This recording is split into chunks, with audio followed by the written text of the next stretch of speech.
తాకట్లో ఉన్న మీ బంగారాన్ని విడిపించి ఆ రోజు ఆన్లైన్ రేటుకి కొంటాం. Sharma gold company. నమస్కారం, సుమన్ టీవీకి స్వాగతం. ముందుగా సుమన్ టీవీ ప్రేక్షకులకు శ్రీ విశ్వావసునామ ఉగాది శుభాకాంక్షలు.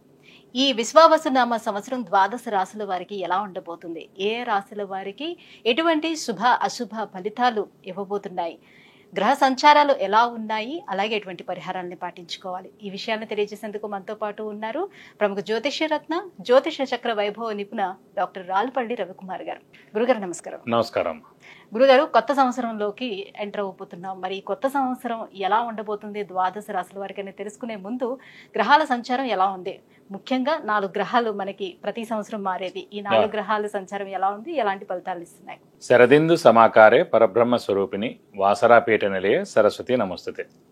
సుమన్ టీవీ ప్రేక్షకులకి నూతన సంవత్సర ఉగాది శుభాకాంక్షలు. మెయిన్గా ఏంటంటే ఈ సంవత్సర ఫలితాలు ఇప్పుడు చెప్పుకుంటున్నాం కాబట్టి ప్రతి నెల ఏంటంటే మాస ఫలితాలు చెప్పుకుంటున్నాం కాబట్టి మాస ఫలితాలు చెప్పుకున్నప్పుడు ఏంటంటే రవి 1 మంత్కి మారుతాడు ప్రతి నెల, అలాగే బుధుడు 20 డేస్, శుక్రుడు 20 రోజులు, అలాగే కుజుడు 45 రోజులు, అలాగే శుక్రుడు 20 రోజులు, చంద్రుడు అంటే ప్రతిరోజు ఒక్కొక్క నక్షత్రం మారుతుంటాడు. ఒక మెయిన్గా మటుకు గురువు, రాహు, కేతు, శని అండి. ఈ 4 కూడా ఏడాది పాటు ఇంచుమించుగా ఉంటారు కాబట్టి గురువు ఉన్నారంటే సంవత్సర కాలం పాటు అక్కడే ఉంటారు. అలాగే రాహు ఉన్నారనుకోండి, కేతు 1.5 ఇయర్ ఒక రాశి నుంచి ఇంకో రాశికి మారడానికి పడుతుంది. అలాగే శని ఉన్నారంటే 2.5 ఇయర్స్ మారుతారన్నమాట. కాబట్టి ముఖ్యంగా ఏంటంటే అందుకే ఈ సంవత్సర ఫలితాలు చెప్పుకున్నప్పుడు ఏంటంటే మెయిన్గా గురువు, రాహు, కేతు, శని యొక్క మార్పులు ఏంటనేవి తెలుసుకోవాలి. ముందుగా శని వచ్చేసి మనకి 30వ తారీఖు మార్చి నెల 2025 నుంచే మనకి కుంభరాశి నుంచి మీన రాశిలోకి ప్రవేశిస్తున్నాడు. అదే రోజు ఉగాది అయింది, అదే రోజు శని కూడా మారుతున్నారు. అలాగే రాహు, కేతులు వచ్చేసి మనకి 18 మే 2025. రాహు మారంటే కేతు కూడా మారుతాడండి. అందుకే చూడండి ఎప్పుడు కూడా జాతకంలో రాహు ఆపోజిట్ కేతు ఉంటారు. నవాంశలో తీసుకున్నా కూడా రాహు ఆపోజిట్ కేతు ఉంటారు. ఎవరైనా చేతితోటి వేసి ఇచ్చినప్పుడు మర్చిపోయి రాహుకి పక్కనే కేతు వేయడం, లేదంటే రాహుకి 3 గళ్ళు పక్కన కేతు వేయడం వేస్తూ ఉండొచ్చు తెలియక వాళ్ళకి. సో ఎప్పుడు అలా కాదండి, రాహు ఆపోజిటే కేతు ఉంటారు. ఇంకోటి ప్రతి గ్రహం కూడా క్లాక్ వైజ్ తిరుగుతుంది, ఒక్క రాహుకేతువులు మటుకు యాంటీ క్లాక్ వైజ్ తిరుగుతుందన్నమాట. కాబట్టి రాహుకేతులు మటుకు ఏనార్థం ఒక రాశి నుంచి ఇంకో రాశి మారుతారు. అతనేమో 18 మే 2025 నుంచి ముఖ్యంగా రాహు వచ్చేసి మనకి కుంభరాశిలోకి వస్తాడు, అలాగే కేతు వచ్చేసి మనకి సింహరాశిలోకి వస్తారు. వీళ్ళిద్దరు కూడా ఏనార్థం పీరియడ్ అక్కడి నుంచి ఉంటారు 18th మే నుంచి. నెక్స్ట్ వచ్చేసి మన గురువు, ముఖ్యంగా ఏంటంటే గురువే ఇంపార్టెంట్. అందరూ అనుకుంటారు గురువు మార్పు మళ్ళీ నేను వస్తాను. గురువు ఏ రోజైతే మారుతాడో ఆ రోజే పుష్కరాలు స్టార్ట్ అవుతాయండి. ఇదే రూల్ అనమాట. సాధారణంగా గురువు ఏ రాశి నుంచి ఏ రాశి మారుతాడు మనం అనుకుంటుంటాం. మన జాతకం చెప్పినప్పుడు కూడా మన రాశి నుంచి 2వ స్థానంలో, 5వ స్థానంలో, 7వ స్థానంలో, 9వ స్థానంలో, లాభస్థానంలో గురువు ఉన్నప్పుడు మన శుభ ఫలితాలు చెప్తుంటాం కదా. సో అందరూ అనుకుంటుంటారు అబ్బాయి ఎప్పుడు మన రాశి నుంచి 2nd హౌస్ వస్తుంది, ఎప్పుడు మన రాశి నుంచి 5th, 7th, 9th, 11th వస్తారు. సో వాళ్ళకి ఒకటే నమ్మకం ఏంటంటే ఈ రోజైతే పుష్కరాలు స్టార్ట్ అవుతాయో ఆ రోజు గురువు ఒక రాశి నుంచి ఇంకో రాశిలోకి మారుతున్నట్టు మనం ఈజీగా గుర్తించవచ్చు. ఇంకోటి అంటే ముఖ్యంగా చాలామందికి అంటే ఇప్పుడు కొంతమందికి వివాహం కాని వారు ఉంటారు, సంతానం లేని వారు ఉంటారు, ఉన్నత చదువు గురించి వెళ్ళిన వాళ్ళు ఉంటారు, అలాగే ఫారెన్ విజిట్స్ కానీ, ట్రావెల్స్ కానీ, అంటే అసైన్మెంట్స్ కానీ గురించి వెళ్తారు, కొత్త జాబ్ గురించి, ప్రమోషన్స్ గురించి, అలాగే సంతానం, గృహం, వాహనం ఇవన్నీ కూడా మనం చెప్పుకోవాలంటే కనుక గురువు యొక్క మార్పుతోనే చెప్పాలన్నమాట. కొన్ని రాష్ట్రాల వాళ్ళకి లాస్ట్ 2 ఏళ్ళు లేదనుకోండి, ఈ ఏడాది ఉంటుంది అంటే ఆ ఏడాది వాళ్ళకి 2వ స్థానం కానీ, 5వ స్థానం కానీ, 7వ స్థానం కానీ, 9 కానీ, 11లోకి వచ్చినప్పుడు సంవత్సర కాలం పాటు. ఓవరాల్ గా అంటే ఈ 4 గ్రహాల మార్పుతోటి దేశవ్యాప్తంగా ఎటువంటి మార్పులు చోటు చేసుకునే అవకాశం ఉంటుంది? ఆర్థిక పరంగా కానివ్వండి, అంటే ఆర్థిక పరంగా ఇవన్నీ కూడా ఎక్సలెంట్గా ఉంటుంది. ఎందుకంటే బుధుడు మెయిన్ వ్యాపార కారకుడు ఎవరికైనా సరే. ఆర్థికానికేమో బుధుడు అవుతాడు, అలాగే గురువు కూడా అవుతాడు. గురువు వచ్చేసి మనకి సంచారం మిథున రాశిలోకి వస్తున్నాడు. మిథున రాశి అధిపతి బుధుడు అండి. సో ఎప్పుడైతే మిథున రాశి అధిపతి బుధుడిని ఈ గురువు కలుస్తాడో అంటే ఆ మిథున రాశిలోకి వచ్చి సంవత్సర కాలం పాటు ఉంటాడు. సో వ్యాపార అభివృద్ధి ఉంటుంది, దేశాభివృద్ధి ఉంటుంది, అన్ని విధాలు కూడా చాలా బాగుంటుంది. ప్లస్ చాలామంది అంటే ఇంకా వ్యాపారం విపరీతంగా పెరుగుతుంది, ఎక్స్పోర్ట్ కానివ్వండి ఇవన్నీ కూడా విపరీతంగా పెరుగుతాయి అన్నమాట. వాతావరణ పరిస్థితుల్లో ఎటువంటి మార్పులు? వాతావరణం కూడా చాలా బాగుంటుందండి. ఎందుకంటే శని కూడా మనకి గురువు స్థానం అయిన మీన రాశిలోకి వస్తున్నాడు. ఇంకోటి ఏంటంటే ఆధ్యాత్మిక కారకుడు శని, గురువు, కేతు కూడా అండి. అలాంటి ఆధ్యాత్మిక కారకుడైన శని వచ్చేసి మనకి గురువు రాశి అయిన మీన రాశిలోకి ఉంటాడు కాబట్టి సో ఆధ్యాత్మిక వాతావరణం 2.5 years పరిపూర్ణంగా ఉంటుందని చెప్పుకోవచ్చు. శత్రు దేశాల నుంచి వివాదాలు కానీ అలాంటి చోటు చేసుకుని అలాంటివి అయితే ఏ ఇబ్బంది ఉండదు, ఖచ్చితంగా ఉండదు. జూన్ తర్వాత నుంచి ఇలాంటి ప్రాబ్లమ్స్ అన్ని కూడా తీరిపోతాయి.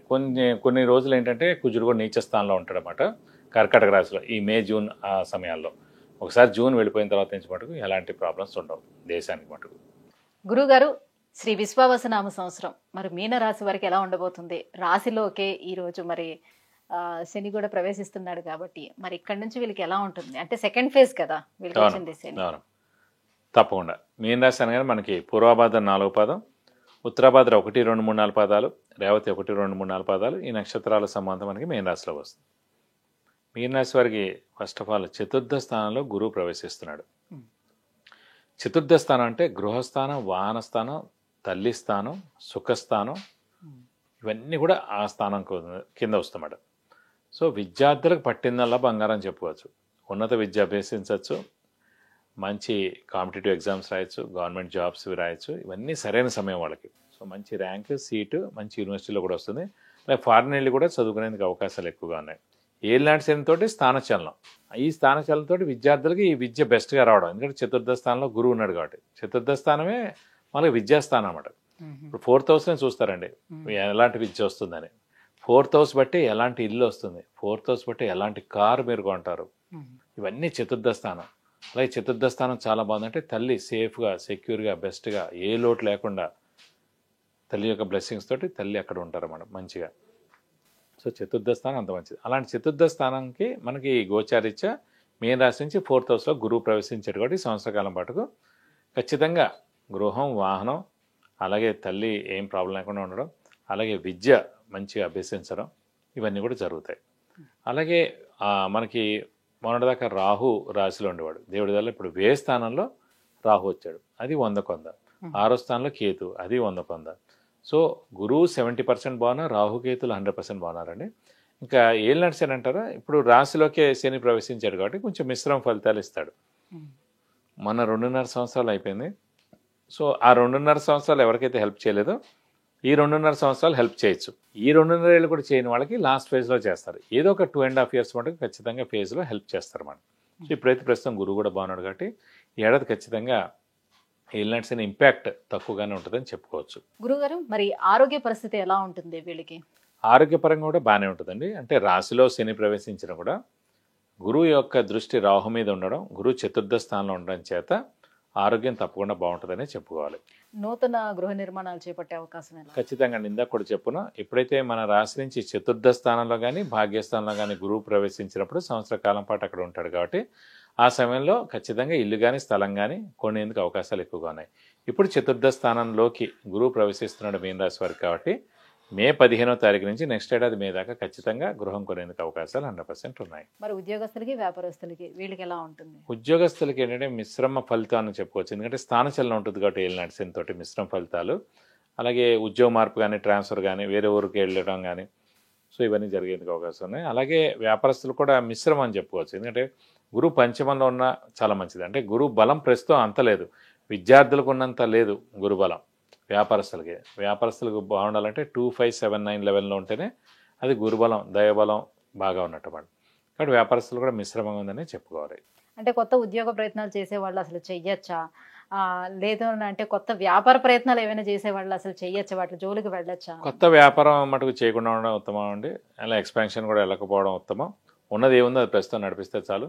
ఎందుకంటే అప్పులు వాళ్ళ బెడద తప్పదు, కొత్త అప్పులు చేయాల్సి ఉంటుంది. అలాగే షూరిటీస్ పెట్టకండి, స్పెక్యులేషన్ జోలికి వెళ్ళకండి. అలాగే ఉద్యోగస్తులు కూడా కొత్త ఉద్యోగస్తులు అయితే కనుక జాయిన్ అవ్వచ్చు, ఏం ప్రాబ్లం లేదు, అంత కష్టం ఉండదు. ఉన్న ఉద్యోగులు మటుకు మార్పు మటుకు ఖచ్చితంగా ఎలాగో వెళ్ళినట్టు కాబట్టి స్థానచలనం ఉంటుంది కాబట్టి వాళ్ళకి సెక్షన్ మార్పు కానీ, ట్రాన్స్ఫర్ అవడం కానీ, అంటే కొత్త ఉద్యోగం కానీ మారేందుకు కూడా అవకాశాలు ఎక్కువగా ఉన్నాయి. సో మీరు చెప్పేదాని ప్రకారం చూసుకున్నట్లయితే గురువు, రాహు, కేతు సపోర్ట్లు అయితే బాగానే ఉన్నాయి. పర్వాలేదు.